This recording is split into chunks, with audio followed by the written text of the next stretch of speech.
Hello and welcome to the United Community Channel, and this is your latest Manchester United news. We're back with another news show, and we've got plenty to talk about tonight, plenty to get into, plenty to discuss on the, I suppose, the night of Manchester United's next game in pre-season. Obviously, it's going to be in the middle of the night for us here in our time zone, but we're going to be live for it nonetheless. We're going to be live from 3 a.m. Tonight on YouTube and on TikTok as well for the United game. So anybody that's up, anybody that's awake, anybody that is, I don't know, working or whatever, we're going to be live. So make sure you're joining us and do smash a like on the video as well, guys, if you haven't already done so. But like I said, plenty to get into. We're going to talk about Rasmus Hojlund. We're going to talk about Amrabat. We're going to talk about outgoings, which is probably just as important at the moment. As always, get your thoughts into the comment section below. Let's get straight into it.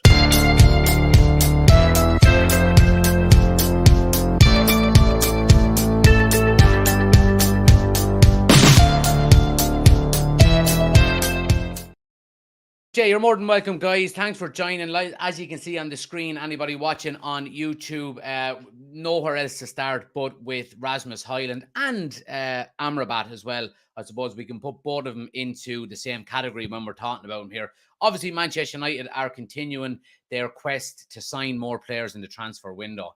The number 9, of course, is the most important. Now, Ten Hag did drop a huge hint overnight. He done his press conference from the USA, obviously different time zone than we're in. And he had some interesting things to say, basically. When it came to the likes of Rasmus Hojlund and incomings in general, he basically said, we'll let you know when we sign them. You know, so look, other reports today have suggested that, you know, personal terms have been agreed with both players and it's just a formal bid now that we're waiting on and so on and so forth. So, look, I think these are going to get done. It's positive news that we're getting from, from Erik ten Hag and from the journalists around, I suppose Manchester United transfers in general. So happy days. Let's get in and see what they're saying here. Manchester United are lining up formal bids for both Rasmus Hojlund and Sofyan Amrabat. Sources with a close understanding of the situation have informed Caught Offside. The Red Devils continue to work on revamping their squad following the arrivals of Mason Mount and Onana so far this summer. And Elanga is gone out the door, as we know already. Talks have already reached an advanced stage with Amrabat's representatives, and there is confidence that Fiorentina will be ready to let the Morocco international leave for the right price this summer. Let's see. Although United have not yet got to that stage, it's understood United could soon make an official bid for Amrabat. So I think it's very similar with Rasmus Hojlund as well. So look, I mean, Manchester United are inching their way closer, you would have to say. Now, look, again, it all comes down to, I suppose, getting a transfer fee in and putting a bid in and kind of testing the waters with it. We've seen with previous deals already done this summer, obviously Mason Mount and Andre Onana, that personal terms were agreed sometimes weeks in advance of United agreeing a deal with the opposition team. So I think it's a common practice that, United get the go-ahead to negotiate around the player. We can talk to his representatives. We can, make sure that he's happy with the terms, with the length of contract and all of that kind of stuff. And then you go back to the club to, deal with potential fees and amounts, which is kind of weird because, when I think about transfers, and obviously my days of playing Football Manager go way back. It's always, you don't negotiate terms with the player until the bid is accepted by the club. So I don't know, maybe Football Manager have to change their ways and change their their algorithm within the game, because that's certainly not what it seems to be. Certainly this summer, personal terms are being agreed left, right, and center before an official bid even goes in. So it's interesting. It's interesting. Fabrizio Romano says terms of Manchester United agreement with Rasmus Hojlund and his camp on personal terms are now clear. It's going to be a 5-year deal till 2028. Our contract will include options of a further year. This is also interesting. Man United will bid this week for the right fee and are not entertaining 90 to 100 million. in relation to a transfer amount. Erik ten Hag provides an update, which we were mentioning earlier. Let me see. Where does it say? He said, we make progress, yes, but we know how it works. When we have him, we will tell you directly. And that was directly after a question about Rasmus Hojlund. So I think Eric Ten Hag has shown his hand, maybe intentionally, maybe unintentionally, but I think he's pretty confident that we're going to get Rasmus Hojlund as well. So I think it's a matter of time. The only thing I can say is we do everything in our power to get that done. If it was up to me, yeah, as soon as possible. The earlier the better, because we have to integrate them into the team and into the way of playing. So look, Eric Ten Hag seems confident that we're going to get Rasmus Hojlund over the line. The more I think about it, the more I read into it, I think it's pretty much done and dusted. I really do. Let's see what people are saying. Who have we got in the chat here? Ben is in. Charlie is there as well. Dara is in. Hard luck to Kilkenny. Limerick were way better. They were. Limerick were by far the better team. Yeah, absolutely. Dylan says, hopefully my alarm will wake me up. Otherwise, I'll go mental. Katie says, it looks more likely Kane going to Bayern Munich. Harry Kane definitely going. And Jock is in as well. Good to see you. Let's see what people on TikTok are saying here. Who have we got? Jube says they won't bid for Amrabat until number 9 secured. Well, look, according to reports that we're getting, again, you have to take a lot of it with a pinch of salt. You don't believe everything you hear. But, you know, by all accounts, we are working on 2 deals at once, you know, which, look, of course, that's possible as well. Do you think they will bid for Mbappe? No, we haven't got the money for Mbappe. No way. Benny says, still think we need a top tier striker, Hojlund plus another. Ahmed says, how much is a realistic price for Hojlund? So I would not want us to go above 60 million euro for him. Now, you know, I mean, 60 million up front, if you're going to have add-ons. Now, add-ons are all well and good, but I think add-ons should be performance-based, in my opinion. You know, I'm never a big fan of, you know, oh, we'll offer 60 million and then we'll give you 10 million once he gets to 30 appearances. Because, of course, he's going to get to 30 appearances. I would like to put some things in that, you know, if we win the Premier League, you get an extra 10 million. If the kid, you know, wins Player of the Year, if he scores 30 goals in a season, then you get more. And, you know, performance-based add-ons would be my preference. But I think 60 million would be my ceiling when it comes to Hojlund. And the reason being is because, okay, he is a very, I suppose, sought after up-and-coming striker. And he's, you know, tipped and touted to be, you know, a very, very, very good striker in the future. But so have a lot of players, and it hasn't worked out for them all. So I think you have to factor that in as well. I think this 80, 90 million is nonsense. I don't think you cannot put that kind of a price tag. Well, you can put that kind of a price tag on a young player like that if you want, but nobody will pay it. I think 60 million, I think anywhere between 50 and 60 million. And if you're going to have your add-ons, then have your add-ons as performance-based, you know. Let's see. What time is the game on it? So it's on at 3:30 in the morning. So whatever, yeah, what are we now? We're about, it's 7:30 now. So in about 9 hours time, or sorry, 8 hours time. Yeah, but we're going to be on for it. You know, we're going to be up. We're going to be awake. I have my alarm set for 2:45. Oh, Jesus. And we're doing the same tomorrow as well. So for anyone who doesn't know, we're playing Wrexham tonight, and it's going to be a youth, majority youth players are going to be playing. And then tomorrow we play Real Madrid. So back to back, which is good. More games for us, you know, happy days. Any news on Amrabat? Yeah, so just speaking about it here, you know, he did supposedly turn down a move to Liverpool as well. So that is 2 central midfielders that have basically turned down a move to Liverpool because United have been interested. Mason Mount was the first one. We did know Jurgen Klopp really, really wanted to sign him, but he chose Man United. And it looks like Amrabat is going to do the same, which is great news. So, yeah, but we are still waiting on an official bid from Manchester United. It does say that personal terms are potentially agreed in the background and all of that kind of stuff. But we're just waiting on an official bid to come in. Dara says, thoughts on Mbappe to Al Hilal? I mean, the money is just absolutely otherworldly. It really is. It's so crazy, the kind of money that we're talking about here. Somebody said he's going to be on 2.3 million a day, I think. So basically, for anyone who hasn't heard, they've offered him 700 million a year. Now, a lot of people are saying that that's tax-free money as well when you're in Saudi Arabia.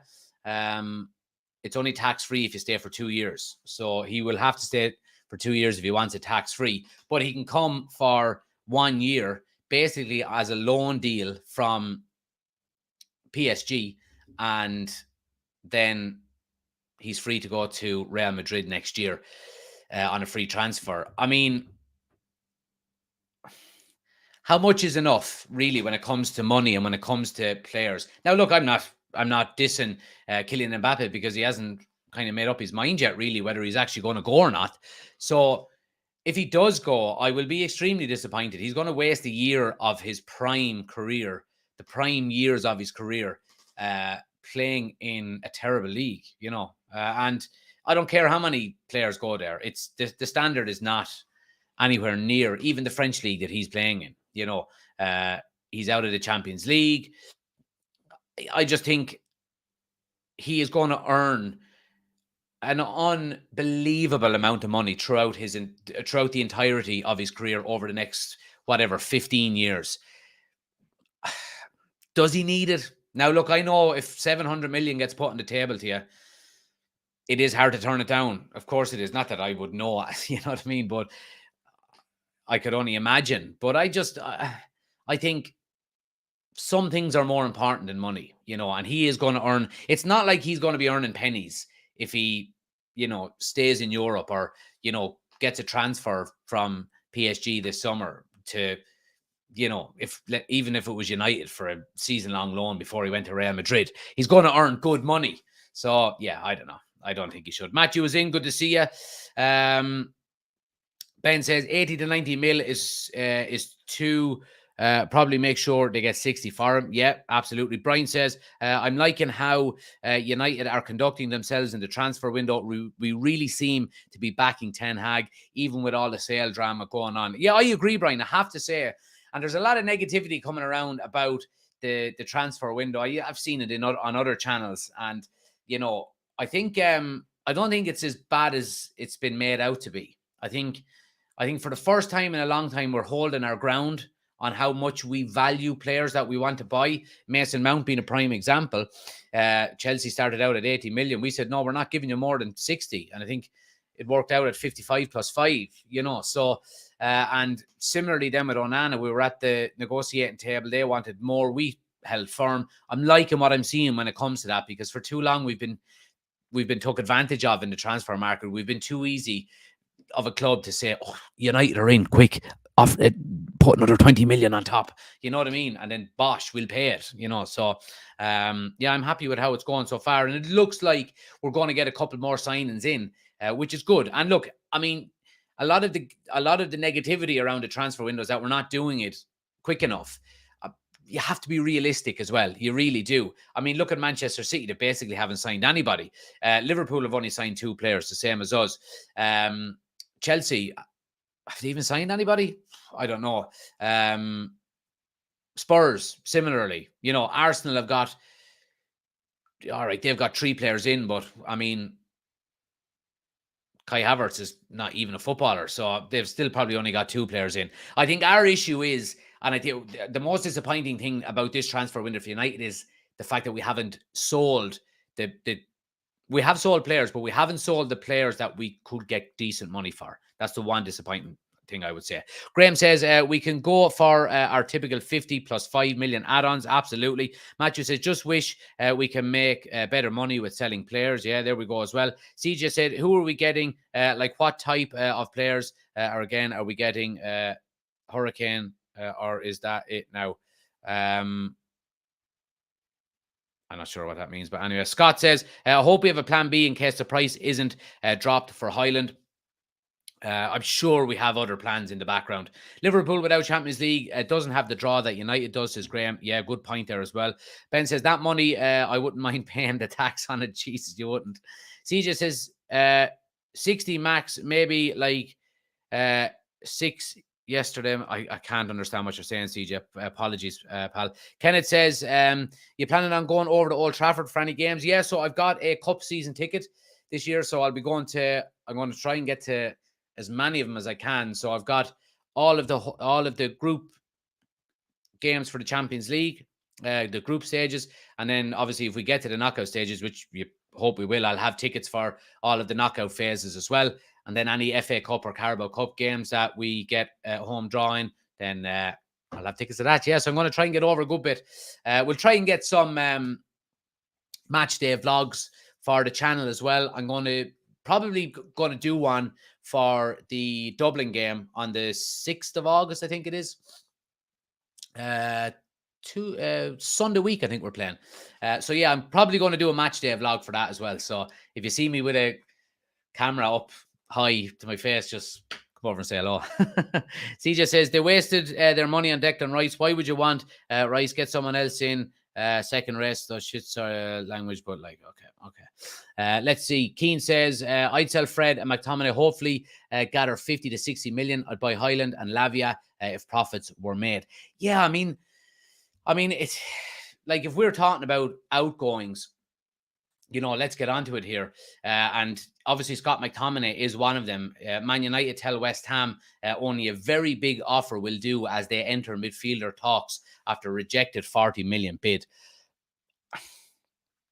This is one decision that I'm not understanding from Manchester United. Now, maybe this is applied to, say, it can be looked at two ways. First and foremost is, are Manchester United really going to commit to selling Scott McTominay before we get a replacement in for him, i.e. Hojlund Amrabat? And also, if you are going for Amrabat, okay, and Fiorentina know that you've just sold Scott McTominay for 30 or 35 million or whatever it is you might get for him, then they're going to say, another 10 million for Amrabat there, please. So I don't know, maybe United are playing this the right way. I think if Amrabat is to come in, I think Scott McTominay will probably go.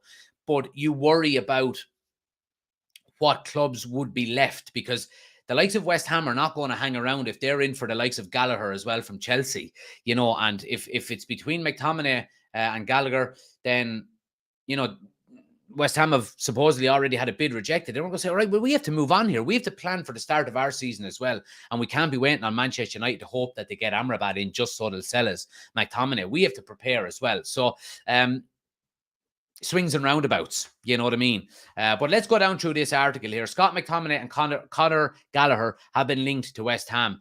West Ham held initial talks with United as they look to secure a possible deal for Scott McTominay this summer, according to reports.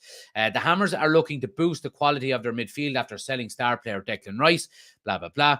The fee should see David Moyes' side be competitive in the transfer market with two top British talents currently on their radar. Sky Sports earlier today said that Chelsea turned down West Ham's opening offer for Conor Gallagher of 40 million with a gap in the valuation. So, they're not messing around either, and they're going to look at, moving on from Scott McTominay onto ulterior options. And that's well within their rights. It's well within their rights. I think United, as we just mentioned there a few moments ago, that how impressed I have been with them in relation to, not being taken advantage of in the transfer market with the Rice or with the Mount and with the Onana deals. I think, okay, you're going to hold out and you want to get a proper price for Scott McTominay. Brilliant. But let's not over-egg the pudding here either, because if you can get 30 to 35 million for Scott McTominay, that will go a long way into reinvesting it into getting another player. You would buy Amrabat, sell Scott McTominay, and still have 10 million of change left to, if you want to go and get maybe a second striker or a centre back, the Sassy from the French league or whatever it might be. If you sell Scott McTominay, Harry Maguire, and let's say Donny van de Beek, I think you easily get 80 million for them three players. If you got 30 for McTominay, 30 for Maguire, and 20 for Van de Beek, that's you find an extra 10 or 15 million on top of, to throw on top, and that's Harry Kane money. So as happy that I am that Man United are not letting other teams take advantage of them in the transfer window, because I think that will give them longevity in terms of, re-establishing their, I suppose, their what would you say? I suppose re-establishing their foothold within the transfer market, because for too long we've been the club that, United are coming in, we get loads of money off these lads. So if we do hold our ground and not sell players, then we change the mindset when other clubs come looking for our players in future transfer windows. But on the flip side of that, you don't sell Scott McTominay this summer, he's not going to play an awful lot next year. All you're doing is depreciating an asset. I mean, what is he? I think he's 27 now.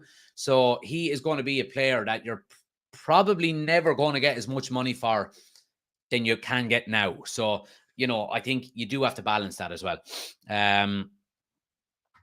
Let's see. Where are the pre-match points on the 6th, says Graham. I don't really know, Graham, to be honest. It's been a long time since I've been up at the Aviva. So I don't know. Wherever. I'll let you know on the day. Have no fear. Chris is here. Let's see. McMuffin is not worth 40 million. Let's see. And Ben says, if Maguire goes, give Evans a year deal, 4th choice centre back on free. Sorted. Yeah, absolutely. Nice and easy. No mess acting around. So yeah, here we go again. This is coming from Sky Sports. West Ham have held initial talks with Manchester United over Maguire and McTominay. Gap in valuations for both players. United see them as very important squad members. Now, this is just posturing from Manchester United, in my opinion. Seeing them as very important members of the squad is all well and good. But, I think that's basically just a kind of a smokescreen to say, we want to get some decent money for these guys if we are going to sell them. So, if you come out and said, oh, yeah, well, look, we're open to listening to offers for McTominay and for Maguire, everyone would just go, happy days. You know what I mean? So let me just take a swig of water here because I have a frog in my throat.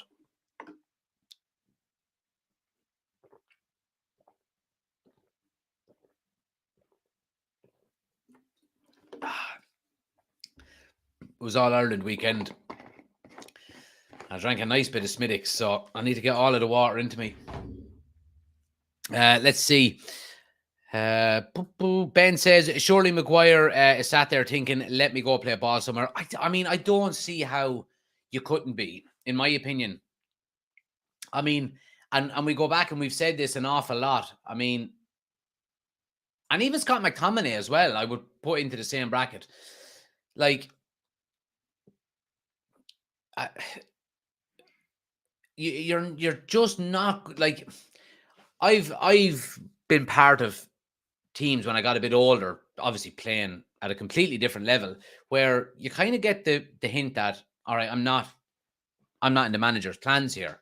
And my first thought is, right, let's get out of here, because you want to play football. You don't have too long to play the game. You want to play as much as you can.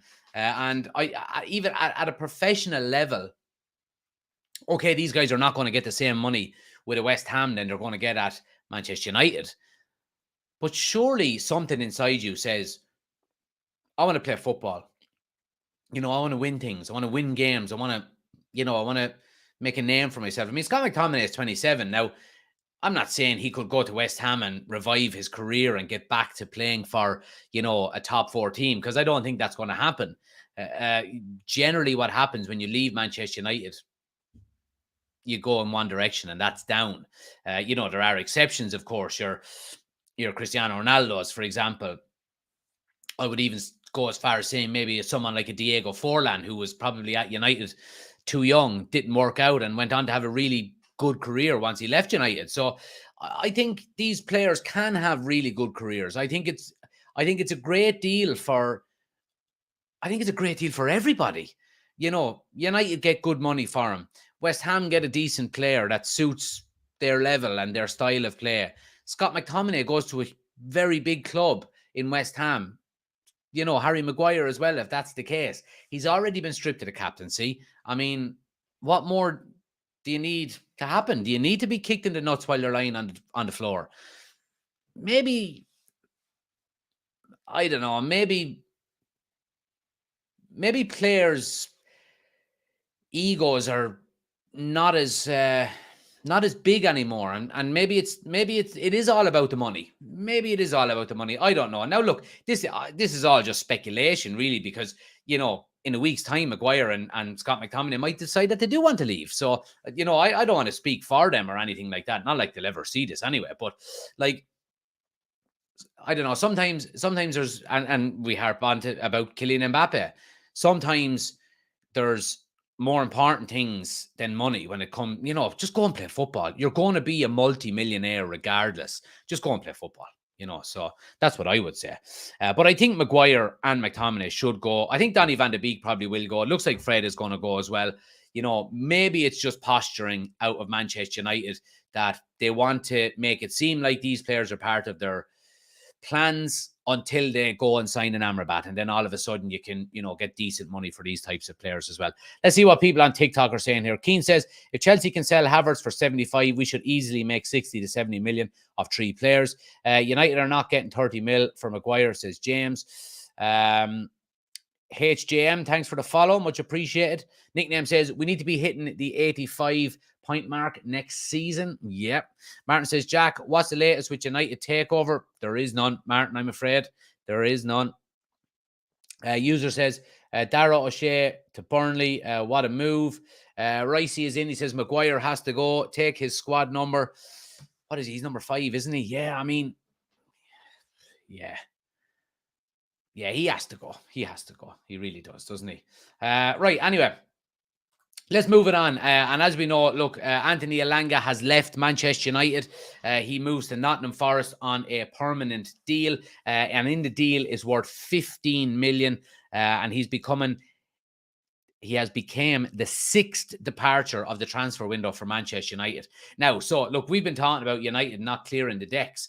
They've sold 6 players. You know, now we've sold academy players and fringe players that we're not getting a lot of money for. The players that we want to get money for are still there. You know, your Maguires, your McTominays, your Freds, your who else? Donny van de Beek, these types of players, Anthony Martial, you know, that you could probably still get money for, and we get on to Martial in a minute. But yeah, look, Anthony Elanga had to be done. 15 million. I still think we probably could and should have got more for him. He played over 50 senior appearances for United. He's an established international for Sweden. I think 15 million is probably on the low side. I think you could have easily probably got another 5 to 10 million for him. So, but look, you wish him all the best. An academy player. Sad to see players go, but it's cutthroat, and it should be, as it should be. You know, if you're not good enough for Manchester United, it's time to go, you know. And, you know, we've said it on previous lives before that we need to get that kind of sentimentality away or out of the game, really. It's great to, you know, give players a send-off. But let's not hang on to players just because we like them. If they're not good enough, they're not good enough. You know what I mean? Stumpy is in. Good to see you, pal. Let's see. Dara says, could you shout me out? I could do with some followers. My name is Dara Kennedy. There you go. Dale says, Maguire would stay just to annoy the fans. Jack says, Bailly. Yeah, Bailly looks to go as well. And we'll actually get on to Eric Bailly. Here he is here. Manchester United star hints at imminent exit with cryptic Instagram post. So basically, he put this picture up that you can see here with a thumbs up on Instagram, and it says done with a tick, a green tick. So it looks like Eric Bailly is probably going to be gone from Manchester United. Reports had suggested that a Saudi club were in for him and were willing to offer 20 million. So, I mean, here it is here. He's been targeted by fellow Premier side Fulham, as well as Saudi Pro League, Al Nasser and Al Ettifaq. So this is what he put up with the done tick here. So, yeah, I mean, Eric Bailly going to Saudi Arabia for 20 million doesn't make any sense to me, considering Alex Telles went for what, 5 million? So you've got Alex Telles goes to Alex Telles that goes to Saudi Arabia for 5 million, and the forever injured Eric Bailly is going for 20. I just don't get it. You know what I mean? Now, don't get me wrong. I am not complaining in the slightest.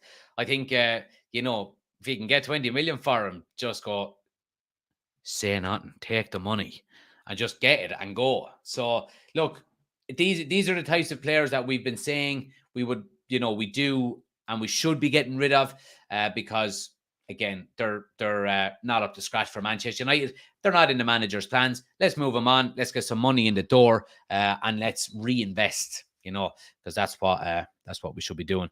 Kenneth says, you going to the game in Dublin? If so, you're very lucky to get a ticket. Yeah, I'm going. Yeah, I am. Myself and my dad are going up. We're staying the night. So I'm going to be doing a match day vlog for it. So, yeah, looking forward to it. Come up and say hello if you're up there.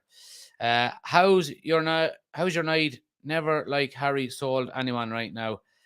I don't know what you're saying, CJ. Apologies, pal.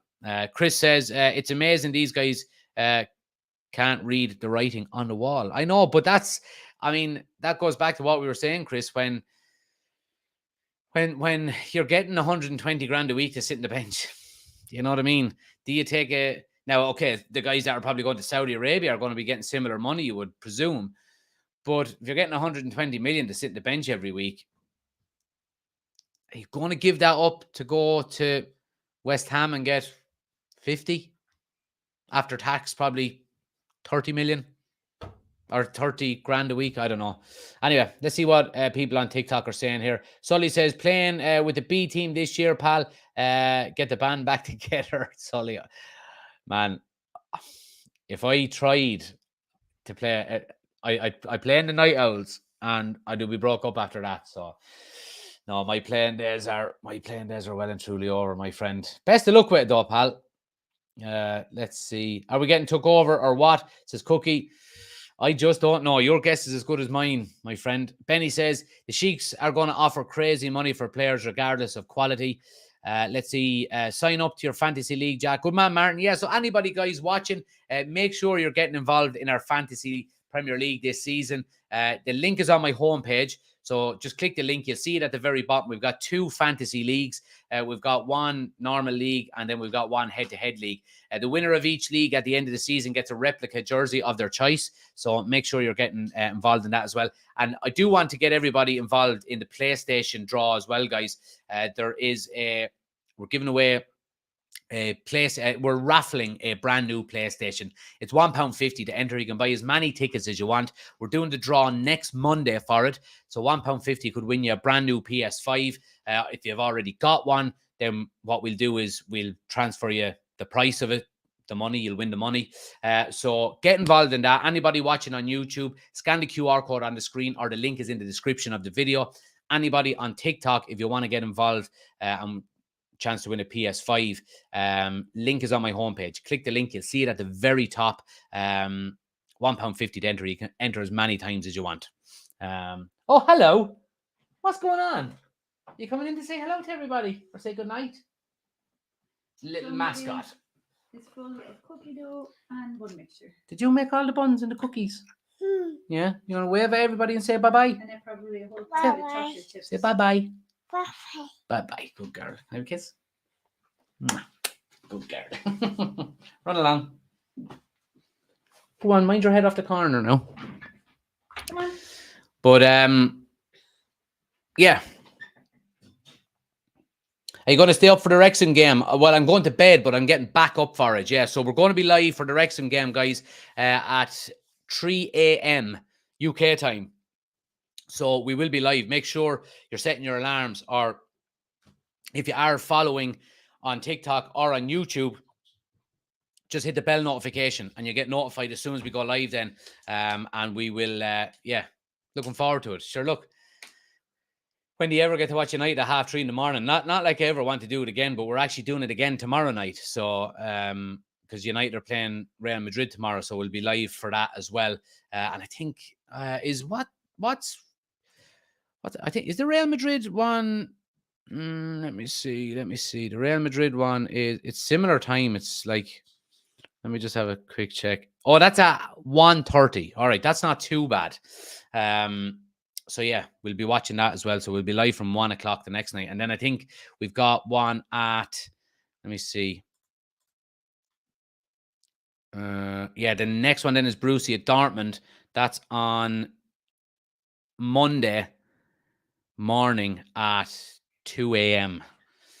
And then Lens is the final one at 1:15 in the morning. So yeah, we've got some early morning Manchester United games coming up in the next few weeks and the next few days.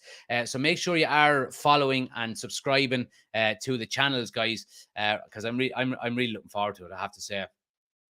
Now I am going to be absolutely shattered for work, but yeah, we've got 2 games in 24 hours.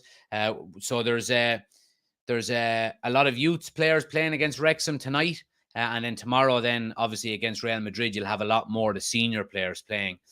So yeah, make sure you're joining, guys. Make sure you're joining.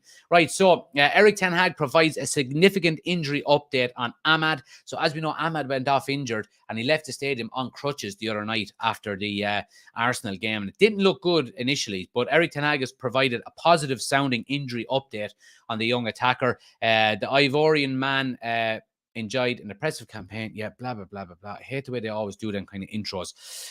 Just get to the details. Amad was forced off with less than 20 minutes after being on the pitch with a twisted ankle. However, although the young African was later spotted leaving the MetLife Stadium on crutches, Ten Hag, who spoke to reporters on Tuesday, confirmed his number 16's injury is not too bad and is expecting him to return to training soon. Today, he was running again, not involved in the group, but tomorrow we hope he can join in training. So there we go. Doesn't look too bad for Amad, which is great news, because we don't want to... we don't want this young guy getting a bad injury just as he's on the fringes of getting some good game time. So that's good news there. Kiefer says, are you having a few beers at 3:30, lad? I am definitely not, because we had the United game on Saturday night. So we had a few beers for that. I had a right few beers for that. And then Sunday, then we had the All-Ireland final. Kilkenny were unfortunately beaten in it. So I was out all day for that as well. So I am, I'm going to go through a little dry patch. I think I'll, dry patch. I'll be having a few for the United game in Dublin, but that's not for another 11 or 12 days. So we're not too bad. But yeah, anyway, a couple of final things to get through, guys. Ten Hag on Anthony Martial. So obviously he's been injured still from the end of last season. But again, Ten Hag gave an update today. He was in team training. He's a brilliant footballer. He will score goals. We hope he will be fit and stays fit. It's easier when you have a striker in your team. So Anthony Martial is back in training. But, I mean, Martial is back in training every couple of weeks. And then every other couple of weeks, he's back injured. So, look, Martial, I think, is probably going to stay at Manchester United this summer and into next year, into next season, for the sole purpose of being a backup, I would say. And I think the reason he is because we can't afford to get a second striker. We just can't. We see the kind of figures were being quoted for a 20-year-old who scored 9 goals last season. So I think Martial has to stay. I really do. I don't think we can afford to get a second striker in. But, I mean, I think we should sell Martial. I think it's time for him to go. I don't think he's lived up to the expectation. I mean, there was a clause in us buying Martial. There was a Ballon d'Or clause where we owed where did we buy him from again? I can't remember. So if he won the Ballon d'Or, we owed him another 20 million. The Ballon d'Or. Martial. That there. So, you know what I mean? It's time for Martial to go, I think. I think he won't. I think he'll stay for another season. I like Martial. If he can stay fit, I think he's a very good player, and I think he plays well nearly as that kind of false nine, dropping deep. You know, Rashford's goal against Liverpool last year springs to mind with Martial dropping out into midfield, getting the ball, pulling players with him, and then Rashford running in behind. So I think he'll stay. I don't think he should stay, but I mean, if he can get himself fit and play in some of the lesser games and score a few goals, then okay, great. You know what I mean? No real issues there. But yeah, this is the squad, guys, that travel for the Wrexham game. So we've got, yeah, here, look, I'll just let you guys read them. So it's basically a very young squad that's going to be playing tonight because obviously we played 2 games in 24 hours. So a lot of younger players. Johnny Evans is in it. Will Fish is there. Hansen Aaron. A lot of the players that we've seen in Oslo and in Edinburgh for the first 2 games. Charlie McNeil, I'd like to see him play as well. Yeah, so look, I mean, it's a relatively young squad. But guys, look, we are going to be live for the game tonight or in the morning. So in about, what are we now? 7 hours time, just under 7 hours time. We'll be live for United versus Wrexham. So if you are planning on watching it, or if you're planning on getting up late, if you're in my part of the world or whatever part of the world you're in, do join us. Really looking forward to it. We'll have a bit of a laugh. I'll try and stay awake. I'm going to go to bed now and see can I sleep, but yeah, we've probably got another 2 hours of sunlight here as well. So it's going to be to Chris is saying prime time USA. Yeah, you're getting us back for once, Chris. But yeah, please do hit the like and subscribe button, guys. Helps the channel out an awful lot. On the road to 40,000 on TikTok, and we're on the road to 4,000 subscribers on YouTube as well. Anybody on TikTok, we do the full experience over on YouTube. So like tonight, the news show, we've got all the articles on the screen here. You can't see them on TikTok. And when we do the watch-alongs, we've got the scoreboard, the timer, the starting 11, all on the screen over on YouTube.